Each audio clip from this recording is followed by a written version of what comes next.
نحمده ونصلي على رسوله الكريم أما بعد فقد قال الله تعالى في القرآن المجيد والفرقان الحميد فأعوذ بالله من الشيطان الرجيم بسم الله الرحمن الرحيم قد أفلح من زكاها وقد خاب من دساها وقال رسول الله صلى الله عليه وسلم ألا إن في الجسد مضغة إذا صلحت صلح الجسد كله وإذا فسدت فسد الجسد كله ألا وهي القلب أو كما قال عليه الصلاة والسلام মুআজ্জাজ দুনিয়াবাসী আল্লাহ পাকের পেয়ারা বান্দাগণ ও বান্দিগণ, আল্লাহ পাকের দরবারে লক্ষ কোটি শুকরিয়া যে আল্লাহ তাআলা দয়া করে আমাদেরকে সৃষ্টির সেরাজাত মানুষ হিসাবে দুনিয়াতে প্রেরণ করেছেন।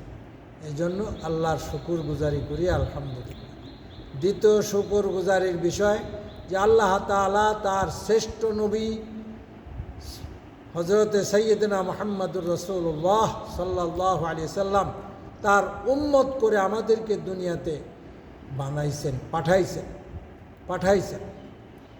এই জন্য আমি সংক্ষেপে দু একটা কথা বলি। আখিরাতের ময়দানে, হাসরের ময়দানে আল্লাহ পাকের সামনে যাইতে হলে আমাদেরকে একটা কাজ, একটা জিনিস নিয়ে যেতে হবে। সেটা হলো নিজের আত্মশুদ্ধি করে পবিত্র আত্মা,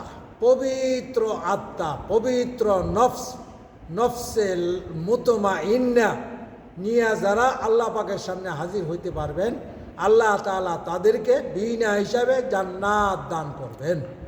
এই জন্য নফসে মুতমাইন্না বানাইয়া, নফসে আম্মারারে নফসে মুতমাইন্না বানাইয়া তারপরে দুনিয়ার থেকে যে যাইতে পারবে সেই কামিয়াব হবে, সেই সফল কাম হবে দুনিয়া এবং আখিরাতে। কাজেই এই নফসে আম্মারাকে আত্মশুদ্ধি করে নফসে মুতমাইন্না বানানোর জন্য একজনের সহযোগিতা প্রয়োজন। তিনি হলেন শায়েখ ও মুর্শেদ। কাজী একজন হক্কানি শায়েখ ও মুর্শেদের কাছে যাইয়া নিজের ইসলাহ হওয়া সকল মানুষের জন্য জরুরি।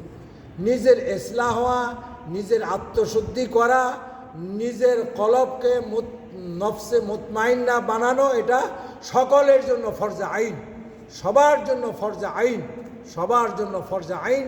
এই কাজটা আমাদেরকে করতেই হবে, করা জরুরি। কাজী সেই হিসাবে আমাদের এই জামিয়া মাহমুদিয়া হেলালি কমপ্লেক্সে প্রতি ইংরাজি মাসের প্রথম বৃহস্পতিবার মাসিক ইজতেমা হয়। এই কারণেই আপনাদের সকলের দাওয়াত, আপনারা মাসিক ইজতেমায় প্রতি ইংরাজি মাসের প্রথম বৃহস্পতিবার আয়সা শরিক হবেন। আল্লাহ তাআলা দুনিয়া এবং আখিরাতের বরকত দান করবেন, উন্নতি দান করবেন। আল্লাহ তাআলা সবাইকে তৌফিক দান করুক নিজের নফসের ইসলাহ করে মুতমাইন্না বানানোর জন্য। আল্লাহ তাআলা সবারই তৌফিক দান করুক। আমিন আমিন। ওয়া আখিরু দাওয়ানা আনিল হামদুলিল্লাহি রাব্বিল আলামিন।